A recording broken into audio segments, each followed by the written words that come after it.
Headgear. No headgear? On you. Kill her, right? Here, kill her, right, little dude? Where was you at when I was in group homes, huh? You miss a meal?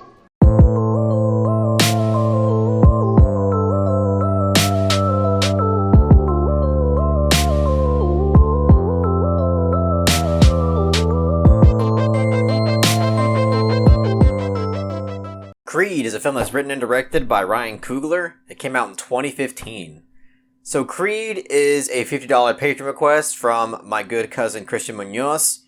He's requested tons of films at this point. He's been supporting this channel since the dark ages, and I appreciate that man very, very much.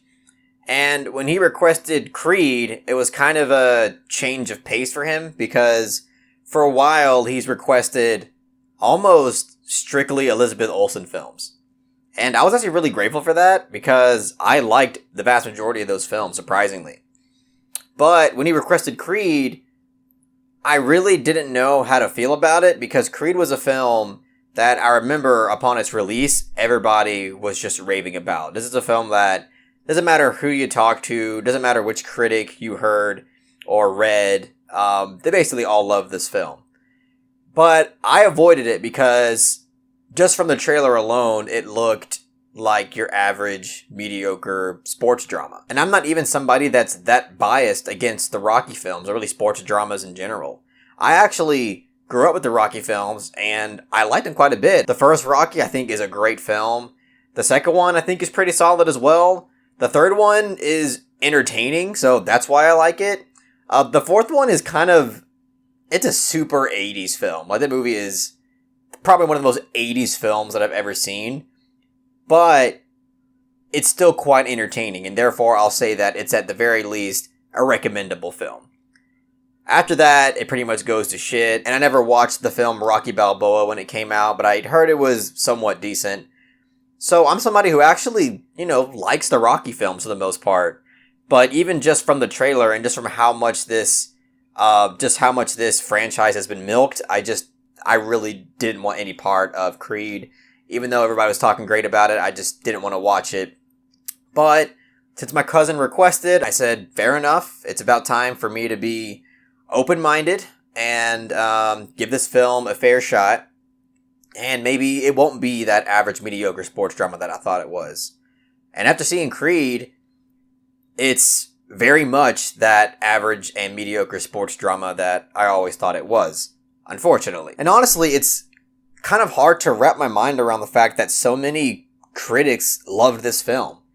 I could see some critics liking it, but this was like a unanimous film. Like, everybody loved this film. I can see, your average moviegoer loving this film, and that's not to dog average movie lovers. I can just totally understand somebody just wanting to go to the movies and, experience your run-of-the-mill sports drama and be satisfied with that. There's nothing wrong with that.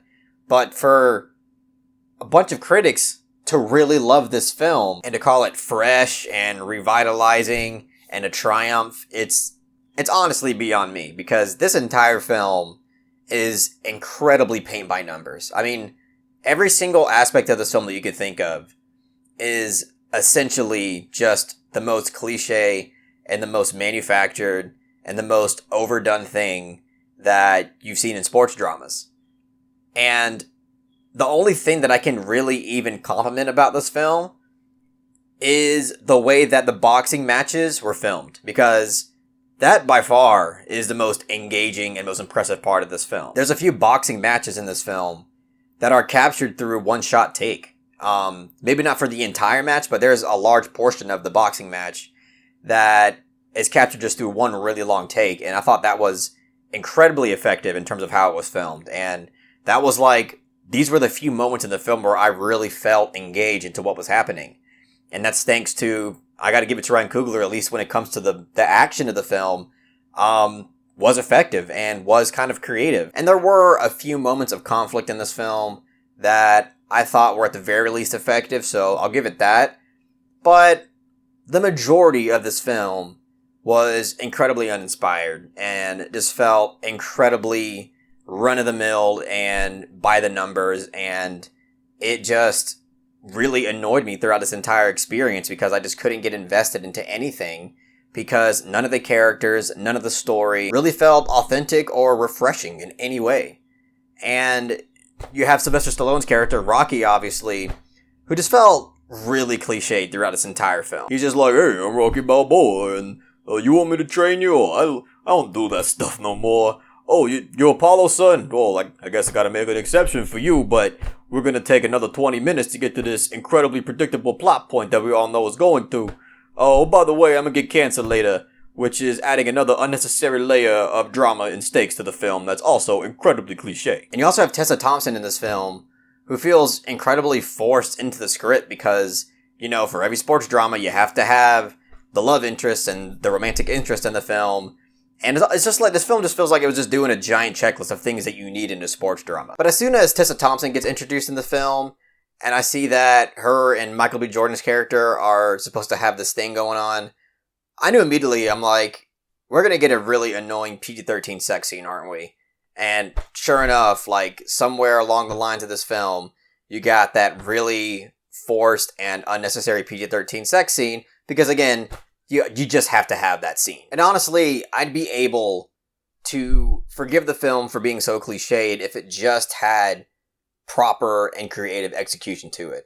A film like The Conjuring, the first one, is a cliched and pretty much predictable film, but it's through the vision and the execution of that film that makes it really effective. I don't think The Conjuring's the best thing ever, but it's at least a good movie.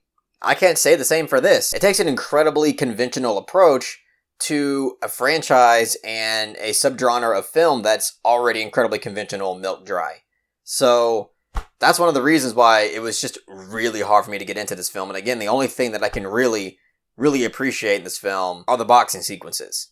Even though the ending, goes exactly the way that you would predict it going, basically ends the same way that the first Rocky ends. But one thing I will say is that the music that Tessa Thompson creates in this film, her character, I vibe to it. It slaps. I like the way it sounds. It's pretty much the most unconventional thing about the film is the music that her character writes. But anyways, I'm going to give Creed a soft 4 out of 10. Yeah, the only reason why it even manages to get a 4 is because, again, I think that the vision behind the boxing sequences and the overall execution of all that was pretty effective. And I could see that there is a lot of effort poured into those scenes, so that's why I'll give it at least a 4. But overall, I obviously did not enjoy this movie quite a bit. I don't even know how many of y'all even bothered to see this film, but I just wouldn't be surprised if, even amongst my subscribers, I'd still be in the minority, because even somebody like Mark Commode really liked this film a lot. So, I don't know. Either way, I really want to hear what you guys think in the comment section. I'm genuinely curious what the consensus is in this film, at least amongst my subscribers and anybody who's watching this video right now. But, yeah, that's my take on Creed. If you really enjoyed what I had to say about Creed, please give it a thumbs up and share it amongst your friends. And don't forget to subscribe to the channel to be updated on more film-related content.